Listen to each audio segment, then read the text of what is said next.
expect you to clap along and sing and have a great time.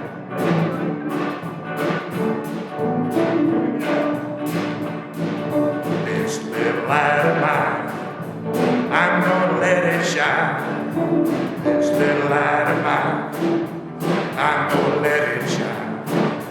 This little light of mine, I'm gonna let it shine. Every day, every day, every day, every day, every day, every day, every day, every day, every day, every day. Gonna let that little light shine.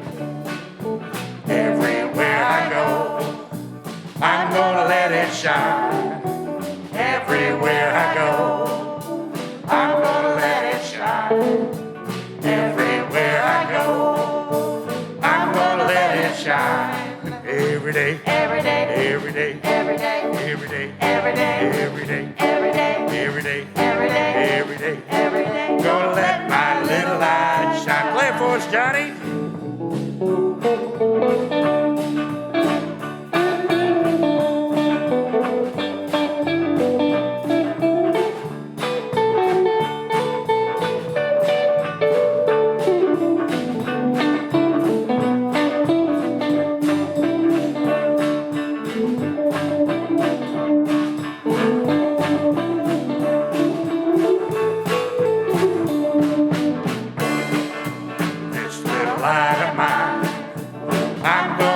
Shine.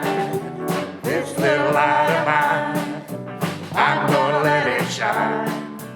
This little light of mine, I'm gonna let it shine. Every day, every day, every day, every day, every day, every day, every day, every day, every day, every day, every day, every day. Gonna let my little light shine.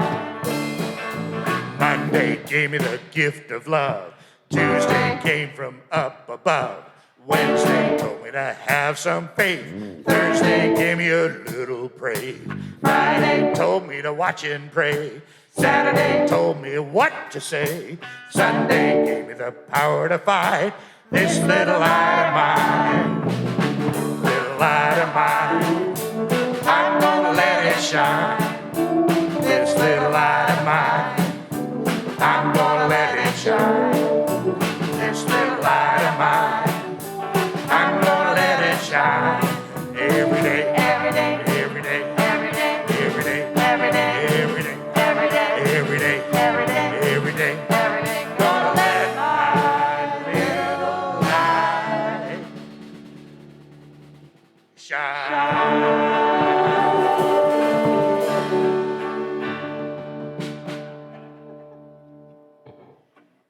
All right, good morning, everybody. Welcome to church.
I've got the joy of justice deep down in my way down deep, way down deep down in my heart. Oh, deep, way down deep, way down deep down in my heart. I've got the love of justice. I've got the peace of justice. I've got the joy of justice. And it's deep down in my heart. I've got the love of justice. Got the peace of justice. Got the joy of justice. And it's deep down in my heart.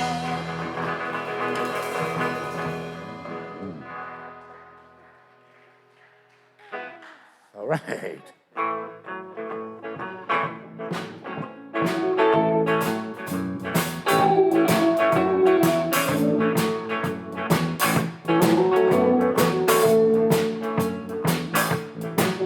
If I'd known what I know today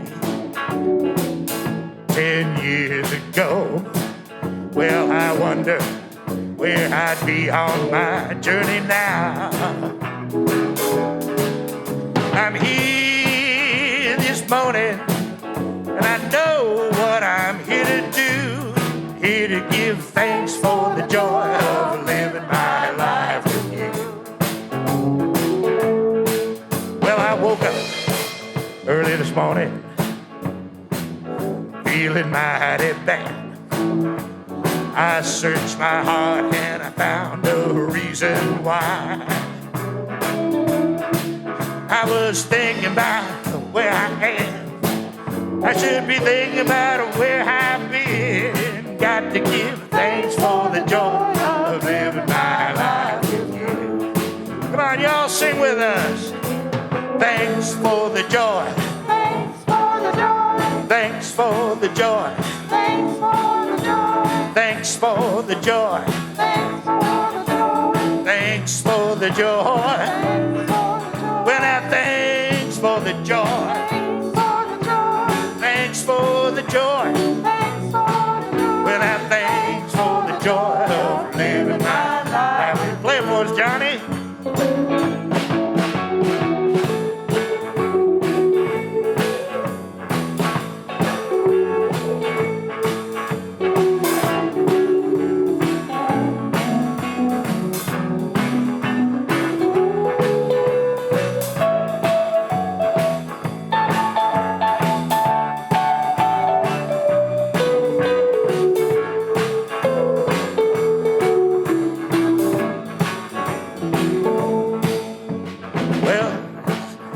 Let's see, go back one slide, please.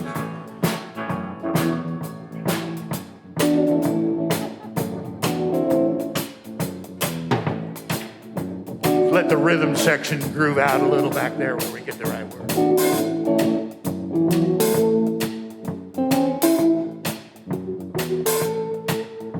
Since we got such a good group going, can you guys put your hands together? Yeah.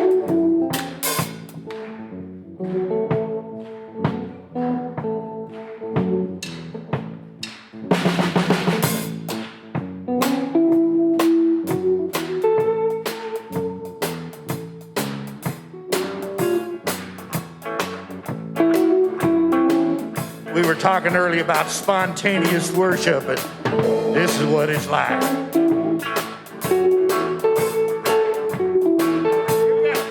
But I thanks for the joy. Thanks for the joy. Thanks for the joy. Thanks for the joy. Thanks for the joy. Thanks for the joy. Well, thanks for the joy. Thanks for the joy. Well, thanks for the joy. Thanks for the joy. Thanks for the joy. Thanks for the joy. Well, I'm thanks for the joy of living my life with you.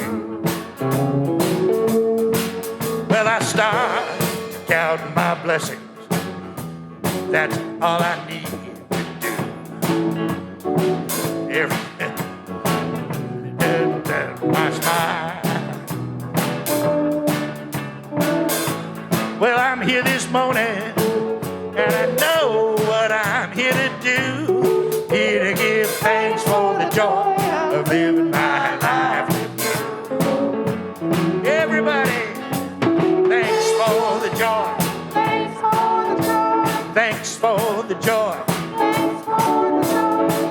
for the joy.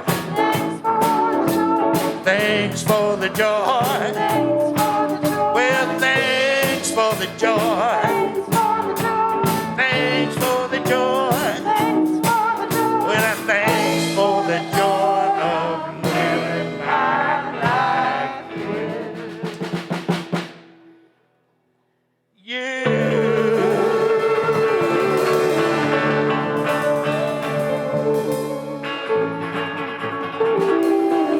Good morning, everybody.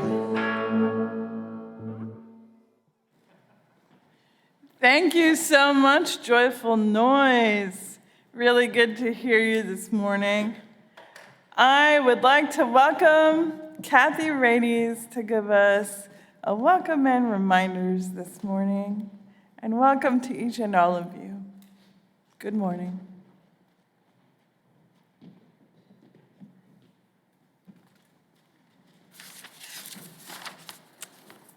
Good morning.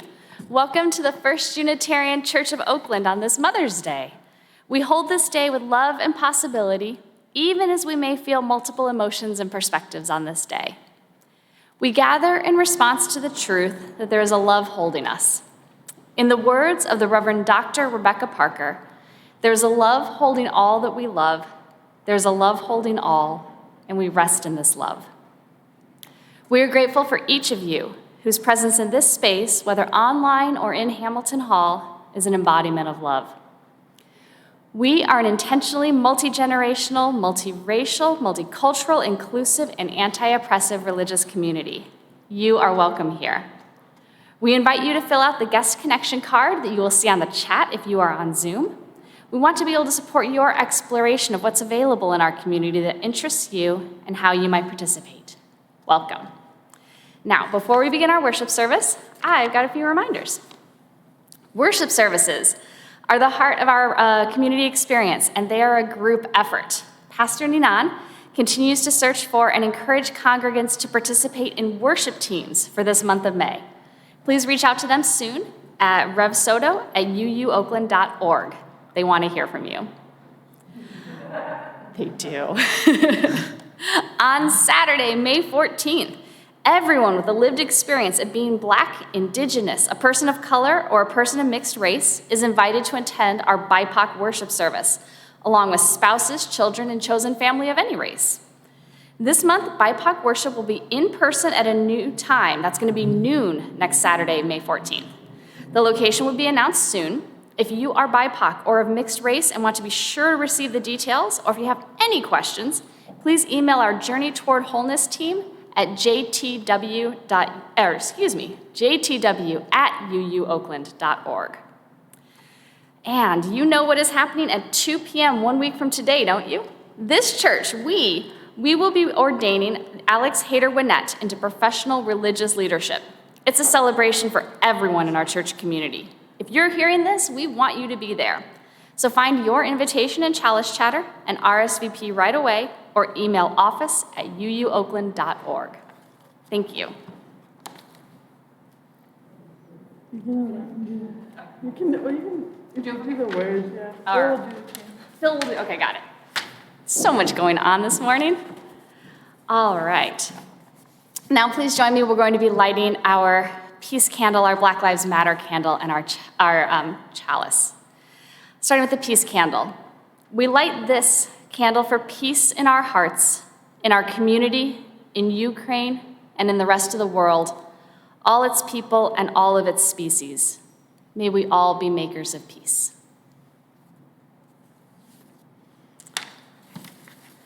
And now we light this candle today, our Black Lives Matter candle, as a witness that represents the unquenchable fire for justice for Black people that burns in our hearts and guides our actions as a congregation. Together we say, Black Lives Matter. And finally, please join me in saying our chalice lighting words. We light this chalice, symbol of Unitarian Universalism. May it remind us of the divine spark in all of creation, the power of love to heal what is broken, and to be grateful for life's blessings each day. Thank you. Maxine Kumin is called a regional pastoral poet. What that means is she likes to write about the beauty and transcendence of nature, mostly in New England. She's also Jewish. And she gives us these words. And the short season, first ruby throat in the fading lilacs, alyssum bloom, a honeybee bumbling in the bleeding heart on my gelding's grave, while beetles swarm him underground, wet feet, wet cuffs, little flecks of buttercup on my sneaker toes, bluets, violet clouding out the tufts of rich new grass. The horses nose and nibble like sleepwalkers held fast. Brittle beauty, might this be the last?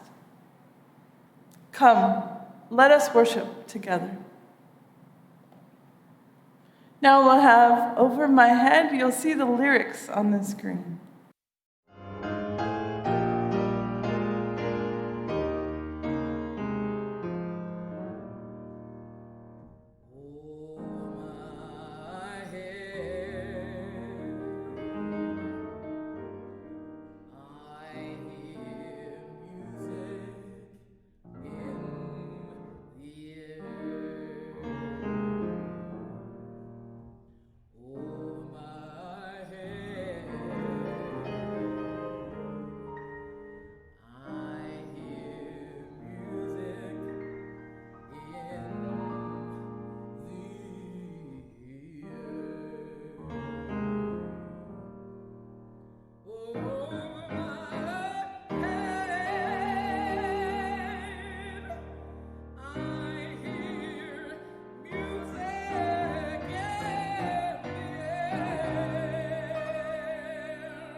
great to share with you. Thank you, Divya. Hello, everyone. So excited to be speaking about the beauty of connection and nurture. I've been thinking a lot about these two words lately because I'm pregnant. And one of the first things that I think about when I think of both these words, connection and nurture, is the idea of home. And for a lot of us, home is a place or a space. But I moved to America 2 years ago when I married an American man. I'm from India. And so the idea of home for me has now transitioned from, a place, a space, a people, my family, to becoming the place where the story dwells. And I sort of came about this truth in a very roundabout manner. Um, in fact, it was on a hot, really 100 degrees sweltering day in New Delhi. I was so in India we don't iron our clothes. We don't hot press them by ourselves. We give them to someone. Someone collects the clothes, and then they iron it, and then they give it back to you. But on that day, my partner was he didn't have any clothes. They were all crumpled. So I remember storming off to the lady and I said, "Auntie, where are the clothes? You said they would be back by 12, but they're not here. And now he can't go out for work." And I was yelling. I was really loud. But there was this lady in front of me and she just began to laugh. And I said, "Why are you laughing?" And she said, "You look angry, but you don't seem to be actually angry." And anyway, we got chatting, and I said, "You know what?" I said to her, I'm working on a project where I'm gathering the stories of a lot of women from all across the country. Would you like to be my first interviewee?" So she said, "Oh, all right. I'll come over to your house tomorrow." And so the next day, she came home. She wore this beautiful sari. She came completely dressed up. And then right before we began shooting, she said, I don't know if my story is worth it. I really don't know if there's anything to my story at all." But I said, "No, we'll go through it, and then you tell me what you think." So we start recording her story, and she begins to tell us about how she was an assistant sex worker. Now, I've been working in nonprofit my whole life, but I did not know what an assistant sex worker was. It turns out that an assistant sex worker is someone who looks after the children of the sex workers while they're servicing their clients, and they raise the alarm if anything goes amiss. So this lady had worked her whole life as an assistant sex worker. She'd managed to save for her grandchildren. She'd gotten all her children married, and she was all of not more than 40 years old. At the end of the interview, she said that her husband passed away, and because of their cultural traditions, she was made to marry her husband's brother. And she started crying, saying, "I ruined his life. He could have married any woman he wanted to, but he had to end up marrying me." And when she was crying, I began to cry, and the camera lady also began to cry. There was just at that moment so much of connection. After the interview, she said, "You know what? I didn't think my story had anything to it, but I've begun to realize that there is something to my story, and that it matters, and that I've in whatever small way possible, I've made a difference." And honestly, I don't think that I would have, I think of myself as pretty well-meaning, just like you. But I don't think I'd ever stepped out of my comfort zone to engage with a story that was far removed from mine. And when I did that, I found connection. So we've remained friends since. She sends me WhatsApp forwards every Diwali, and I send her Christmas and New Year forwards. And she calls every now and then, and it's just been so beautiful. And that's because we both shared our stories with each other.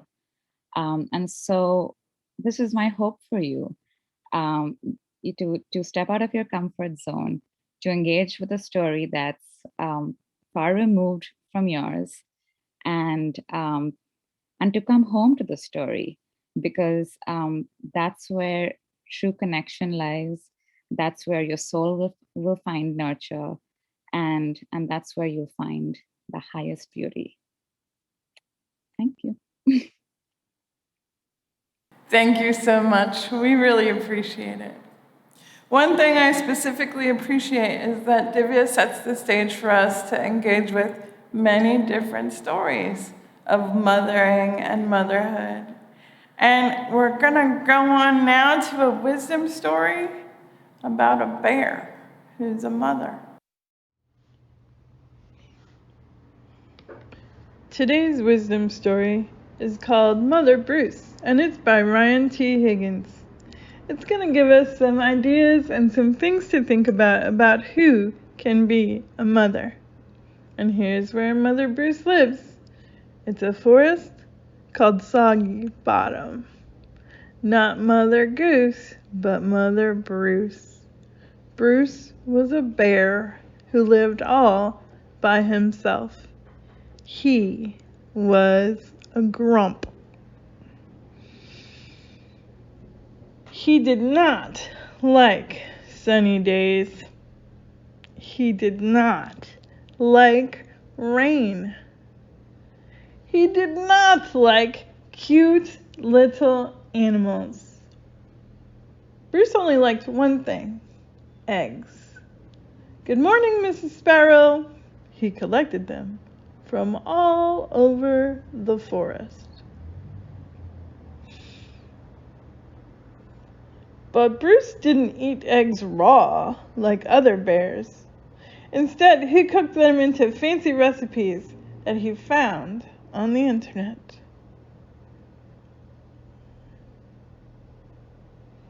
One day, Bruce came across a recipe for hard-boiled goose eggs drizzled with honey salmon sauce. So off he went to get the groceries. First, he caught a few salmon. Then he collected honey from a local beehive. He liked to support local business, you see. Last, he went to Mrs. Goose's nest to pay her a visit. Are these eggs free-range organic? Let's see what happens. At home, Bruce prepared the eggs for hard boiling. There he is.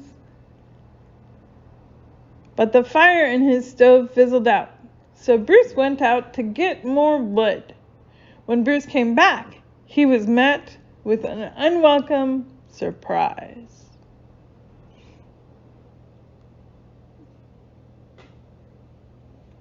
Mama! Bruce became the victim of mistaken identity. Bruce wanted hard-boiled eggs, not goslings. He supposed he could settle for buttered goslings on toast. But for some reason, he lost his appetite.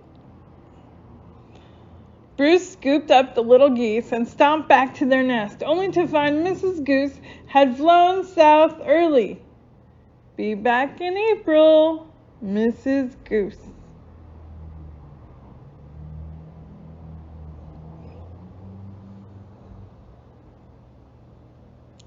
Bruce left the goslings there anyway and went back home. Mama? Mama?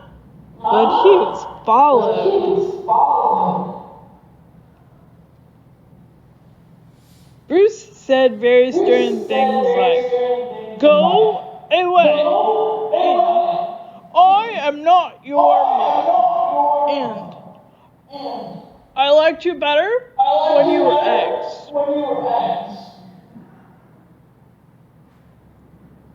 Roar! Bruce could take it no longer and became extra grumpy with them. Roar! Looks pretty grumpy. Oh, goslings. It didn't work. Goslings always follow their mother, even if she is a he and he is a bear. Mama? Mama?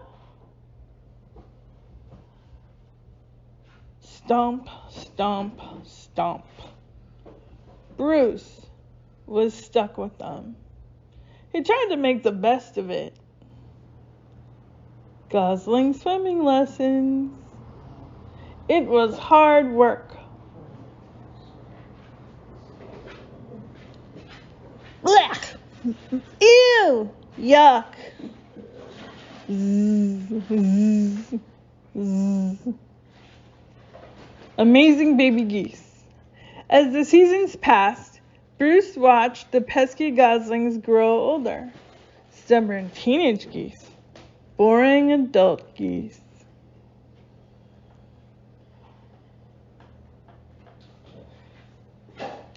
Then, one fall afternoon, he saw other goose families flying south. Finally, he'd be rid of those geese and he could take a long winter nap.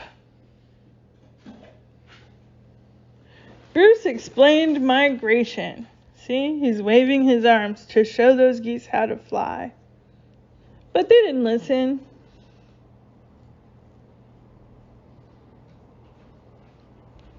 Bruce needed the geese to leave, so he got creative. Nothing worked. The geese would not leave Bruce.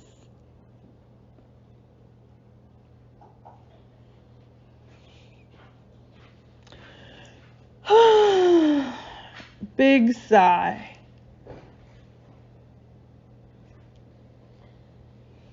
So Bruce decided to pack some bags and take his geese into town. They boarded a bus. There they are at the bus stop. And migrated to Miami, the sunny place where the beach is. Zzz. Now, every winter, Bruce and his geese head south together.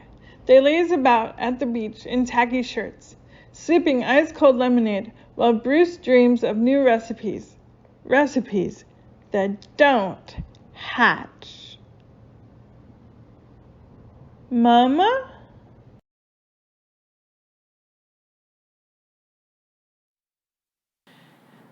Now is the time in our service when we'll take a few moments to greet one another.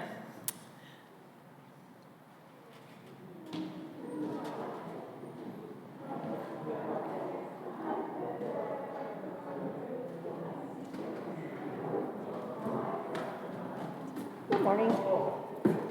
How are you? Hi. Good morning. How are you? It's so good to see you.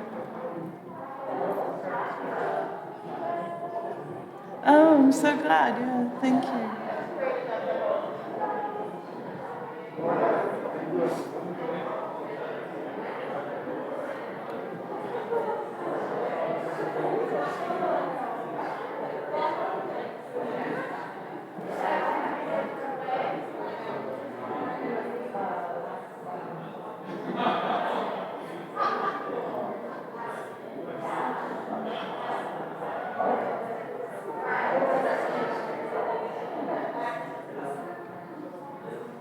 Good morning.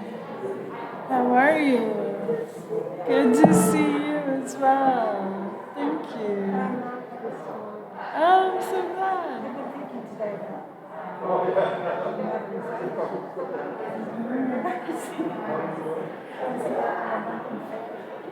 I'm having a therapy. The mother's sick.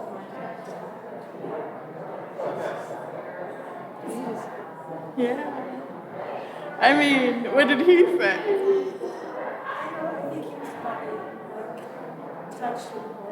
Like,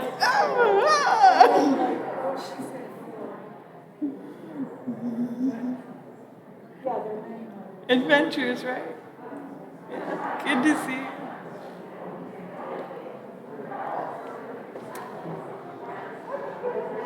Good morning. How are you? Good to see you.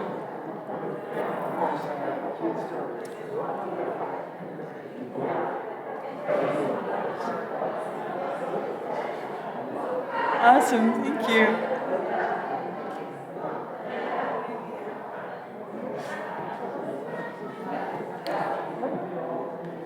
All right, friends, please return to our worship seat so that we can continue with Sia Hamba, Freedom is Coming.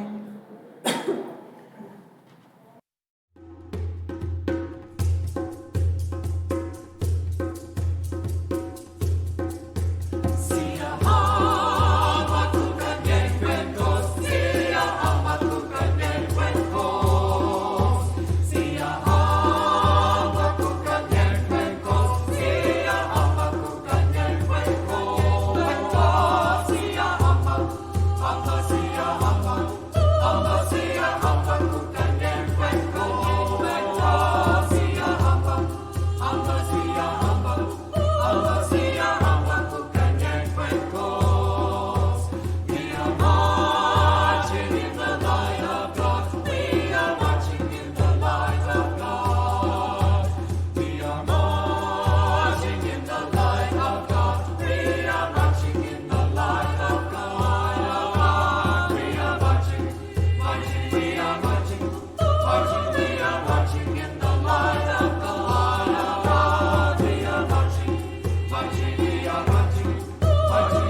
Beautiful. Now I'd like to introduce Debbie Kaplan reading My Catfish Friend by Richard Bradigan.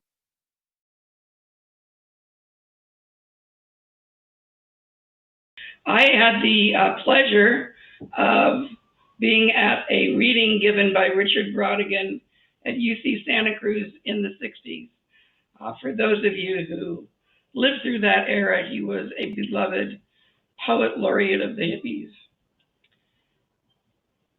If I were to live my life in catfish forms, in scaffolds of skin and whiskers at the bottom of a pond, and you were to come by one evening when the moon was shining down into my dark home and stand there at the edge of my affection and think, it's beautiful here by this pond.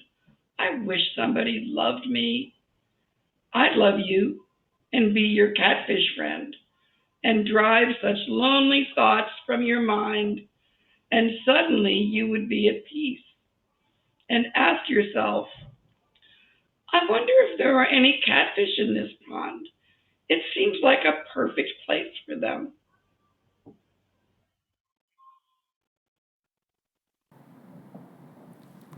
Another kind of love. Thank you, Debbie. In just a moment, we'll have our embracing meditation time. I'd like to begin this time today with a song from Ani Cortero. Ani Cortero is a Puerto Rican singer, songwriter, and activist. Her third album, Machete, is inspired by the new reality facing Puerto Rico after Hurricane Maria. And this song is for reproductive freedom. After the song, then we'll do our usual procedure of opening the floor for people to share, and also people sharing in the chat. Aborto, libre y accesible, quiero pa' ti. Aborto, libre y accesible, quiero pa' mí. Aborto, libre y accesible, quiero pa' ti. Aborto, libre y accesible,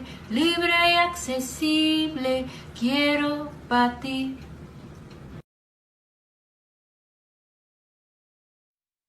In our service, when you'll just share a word or two about things that are on your heart, we won't necessarily be able to hear them all, but you'll be able to hear each other. So as you hear people share, give them a nod, give them a wave. Just continue to lean into their sharing. And we'll share now. Go ahead. What's on your heart today, whether joy or sorrow?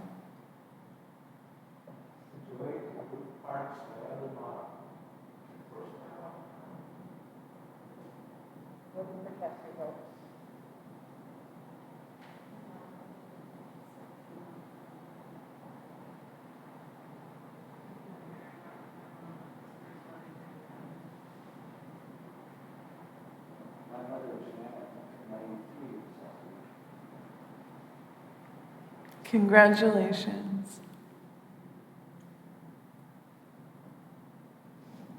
For these and the many other things we're holding, we offer much of our care, and we will respond together in just a moment.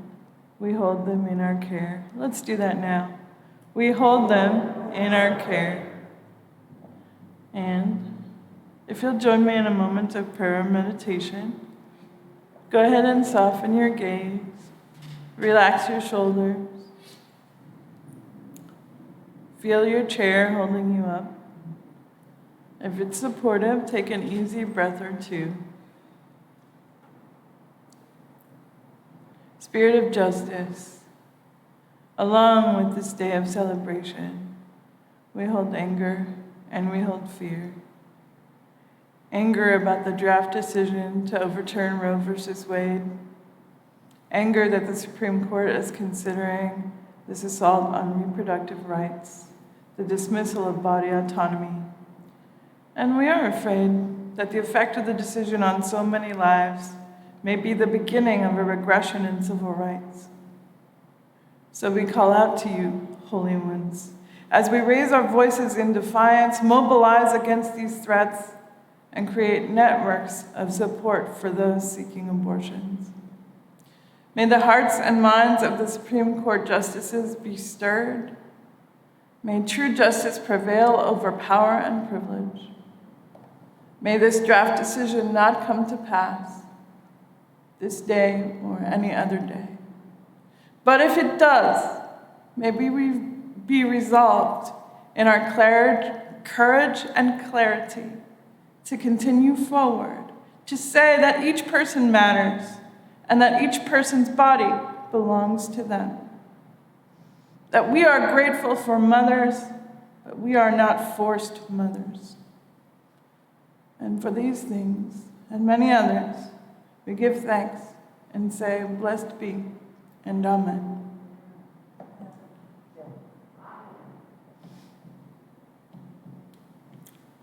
Now we'll have, there are numerous strings with the words on the screen.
There are numerous strings in the lute. Do you know what a lute is? It's an instrument with a hollow body. And I guess we're going to say numerous strings. But what that means is it's able to make lots of different notes. And in that same way, I want to wish Happy Mother's Day to you, whether if you're celebrating it and whether. As Julia Ward Howe wanted you to, a demand to end war, which rips too many children from their mothers. As Anne Reeves Jarvis wanted you to, as a day bringing together Union and Confederate mothers to create reconciliation. Or Anna Jarvis also wanted, it is a way of honoring women since men's accomplishments got much more attention. And there's a side note here, that after getting it turned into a national celebration, she spent much of her life trying to repeal it due to its gross commercialization. I mean, we don't have to be gross about it, but this is a day that presents many facets for many people. And we have questions for ourselves. Do we know what motherhood is? Beyond gender, beyond bringing life, beyond feeding and cherishing the tender, fragile form of life's beginning, beyond dusting off a scrape and applying a balm, beyond calling the school and advocating for the safest, most liberated learning, beyond staying up and keeping vigil, beyond driving in the car to traffic, to rush someone to their most beloved, most fleeting current interest. Beyond demanding an end to all wars, violence, shooting that always kills the precious children of mothers. Beyond scraping together reserves of courage to send off her precious heart into places where either learning or growth or bullies or bullets could all happen. Motherhood is living for someone beyond the self. Motherhood is a holy prayer. Motherhood is foot washing. It is hours of devotionals, years of polishing sacred and not sacred objects. It is the same vow that someone makes in a convent somewhere. A purpose beyond the self, wholly undertaken with all thy might. So give all the flowers in the world. Arrange the breakfast tray just so. Write love letters. Praise your mother's name. Let's say our mother's names if we're celebrating them that way today. Ana Cecilia. Forgive the mother who could not make the vow stick. Not every monk fulfills their call either. Bless the pregnant person who released their baby into the dreamscape, who chose life in service to a different purpose. Perhaps that purpose had a mother who fought for them to be safe and to control their own body, like any mother would. Mothering is limitless. We can all mother each other. Praying to the great God, Mama, we can hardly find the words nor acts of devotion to compare to someone who lived for us beyond the self. What you can do is mother someone else while loving yourself well. Continue the vow to someone beyond the self, the daily acts of devotion. Nurture someone growing. You are also growing. Heal someone who is not well. You are sometimes also not well. Liberate someone who needs to get free when sometimes you are also stuck.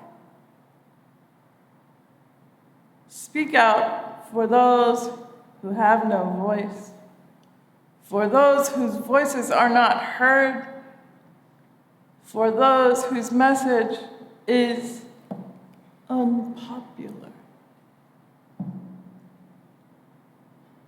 Sometimes we are all of those. Make peace somehow, somewhere. The smallest piece to start and add to that. In this way, we mother in community. In this way, we mother the world. In this way, we mother one another and also ourselves. All these things are true, and we can hold them very close as fuel, as connection, as strength. And the world is a challenging place. Right now, the level of difficulty seems to increase daily. Am I wrong? I want to share with you words from Khaled Matawa. He is from Libya, and he has served as Chancellor of the Academy of American Poets from 2014 to 2020. Khaled says, "Now that we have come out of hiding, why would we live again in the tombs we'd made out of our souls? And the sundered bodies that we've reassembled with prayers and consolations, what would their torn parts be other than flesh?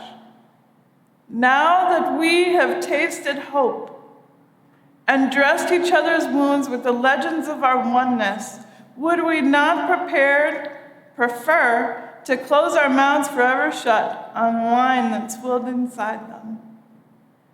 Having dreamed the same dream, having found the water behind 1,000 mirages, why would we hide from the sun again? Or fear the night sky after we've reached the ends of darkness? Live in death again after all our dead have given us? Listen to me, Zoya, Beta, Ajabda, Toruk, Nalut. Listen to me, Derna, Musrata, Benghazi, Zintan. Listen to me, houses, alleys, courtyards, and streets that throng my veins. Someday, soon, in your freed light, in the shade of your proud trees, your excavated heroes will return to their thrones in your martyr squares. Lovers will hold each other's hands. I need not look far to imagine the nerves dying, rejecting the life that blood sends them. I need not look deep into my past to seek 1,000 hopeless vistas. But now that I have tasted hope, I have fallen into the entrance of my own rugged possibility. How long were my ancient days? I no longer care to count. I no longer care to measure. How bitter was the bread of bitterness? I no longer care to recall. Now that we have tasted hope, this hard-earned crust, we would sooner die than seek any other taste to life, any other way of being human. We come to this moment with all of the love behind us, all of the love in our history, all of the love beside us, and all of the challenge in front of us. But friends, you have tasted hope. And as such tasters, you have the possibility of not turning back, not being small, not giving up. You have the possibility of invention, creation, and courage. It won't be easy from this moment, but it is possible. And when you look back, you know that that is part of your story. But what will we do in the meantime?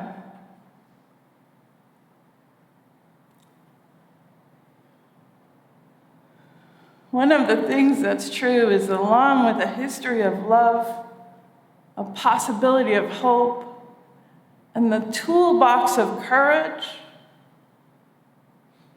the sensation that things are hard, that your heart is broken and heavy, is real.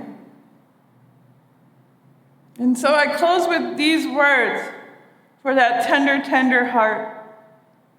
If there happen to be a multitude of griefs upon you, individual and collective, or fast or slow, or small and large, add equal parts of these considerations, that the broken heart can cover more territory, that perhaps love can only be as large as grief demands, that grief is the growing up of the heart, that bursts boundaries like an old skin or a finished life, that grief is gratitude, that water seeks scale, that even your tears seek the recognition of community. Look at you. You're here knowing that and being that. That a heart is a front line and the fight to feel in a world of distraction.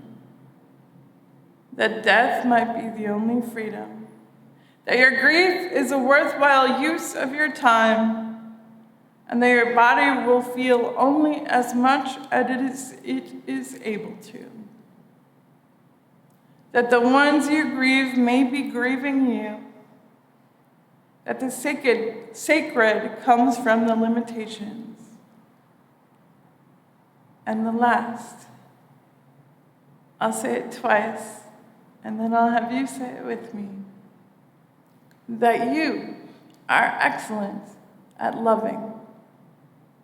That is, in your grief, that you are excellent at loving. Let's have you say it. That you are excellent at loving. With these words, so may we live. Now we'll have a song about this subject, the complexity of mothering, the complexity of freedom, and the complexity of going forward. Sovereignty Hymn from Abigail and Sean. Joyfully, I am a woman. Joyful my hands, joyful my throat. Joyfully, I am a woman.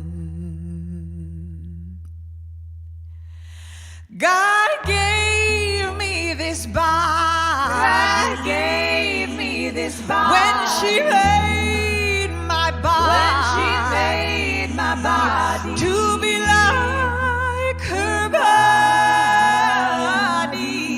To be like her.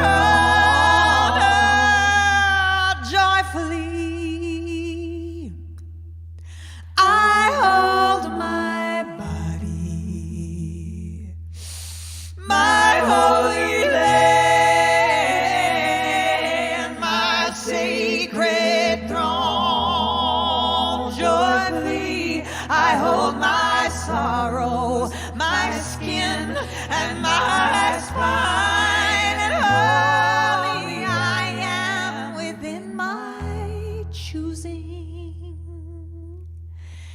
It is mine and I am mine. Holy is the priest who picked up the phone and prayed with me. And holy is the guard who walked me in. Holy is the doctor, oh she was kind and she was clear with me. And holy is the knowledge that would set a body free. Joyfully, I hold my sorrows, my skin, and my spine. And holy I am within my choosing. Oh, it is mine as I am mine. And holy is the woman who put on her suit,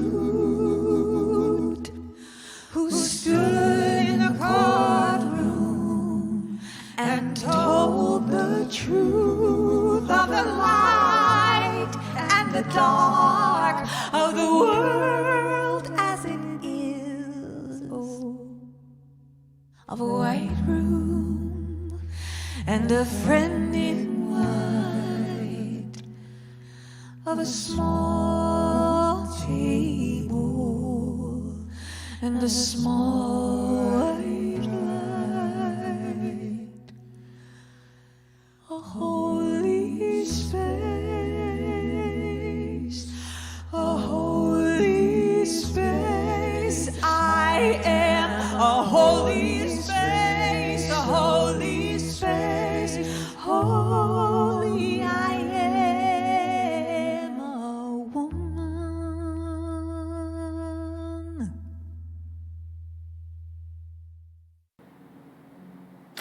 Thank you, Bill Blakely, for bringing the invitation to generosity. Good morning, everyone. My name's Bill Blakely, and I'm going to ask for your generosity as we call for an offering. But today, we're going to do something different. Everybody ready for something different? Yes, I think we are. And you watching at home on Zoom or Twitch, I ask that you go along with this little exercise. I'm going to ask something that probably has never been done at church before. Ready? All right, I'm going to ask you to take out your cell phone.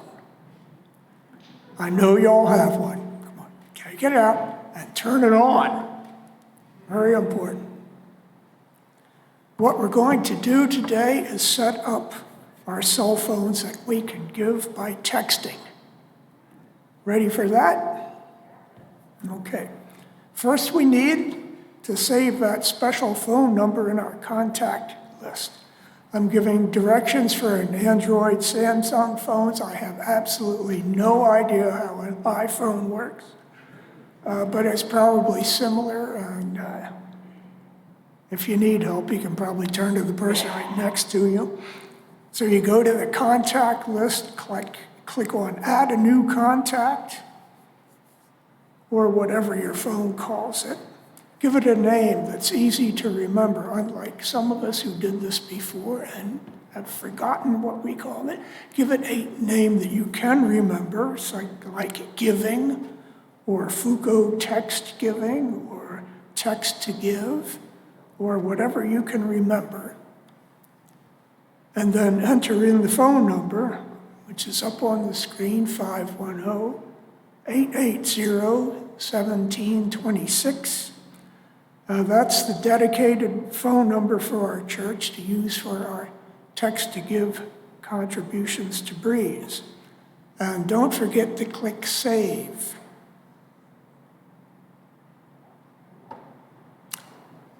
Let's try it out, shall we?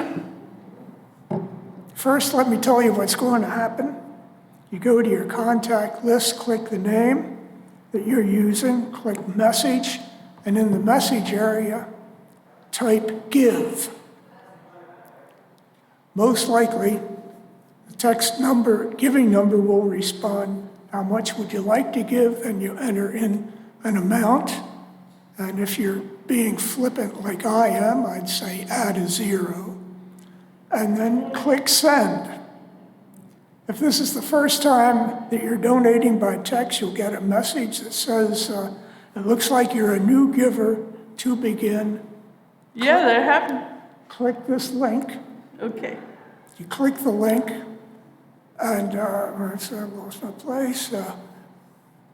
Clicking on the link and you'll be asked to supply your payment method, credit card, debit card, or bank account numbers.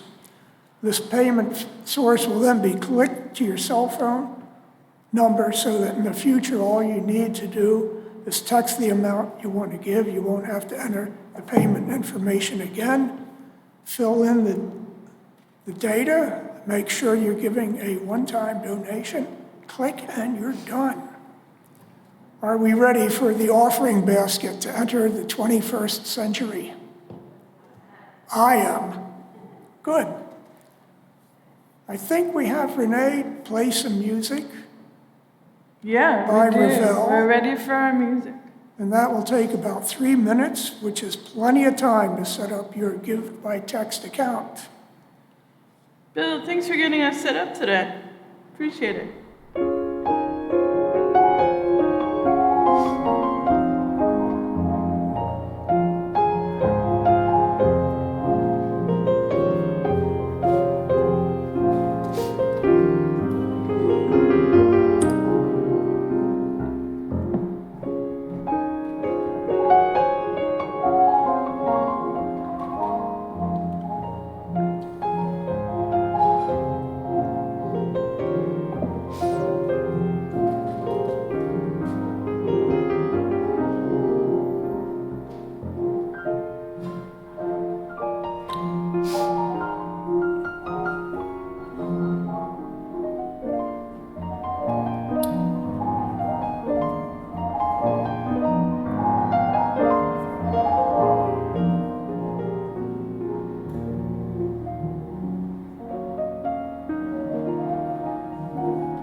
Thank you.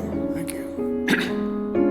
If you do want to give cash, the ushers will gladly accept your donation as you leave the sanctuary this morning. Now let's together say the words of our mutual commitment to To the work of the church, which is weaving a tapestry of love we call community. We dedicate ourselves, and these are offerings. Thank you so much for your practice of giving. It's one of the ways we show how our actions and values match.